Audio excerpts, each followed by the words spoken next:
കോവിഡിന് ശേഷം അല്ലെങ്കിൽ ഈ ഡെക്കേഡിൽ ഞാൻ കണ്ടതിൽ വെച്ച് ഏറ്റവും proper mass masala action movie അതായിരുന്നു ഈ സിനിമ.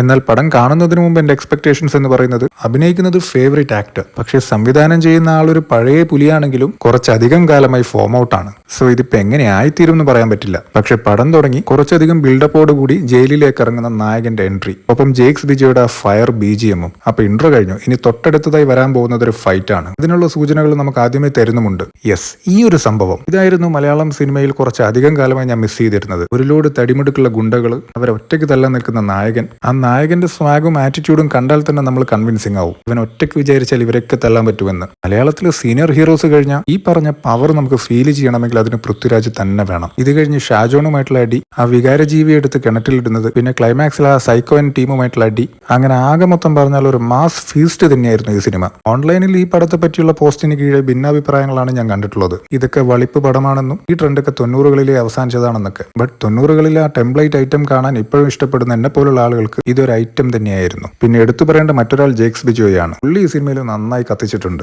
കേൾക്കുമ്പോൾ തന്നെ ഭയങ്കര പമ്പിംഗ് ആയിട്ടുള്ള BGM ആണ് ആൾ ഈ സിനിമയ്ക്ക് കൊടുത്തിട്ടുള്ളത്. അത് നേരത്തെ പറഞ്ഞ എലവേഷൻ സീനുകളുടെയും ഫൈറ്റ് സീനുകളുടെയൊക്കെ ഇമ്പാക്ട് ഇരട്ടിയാക്കിയിട്ടുമുണ്ട്.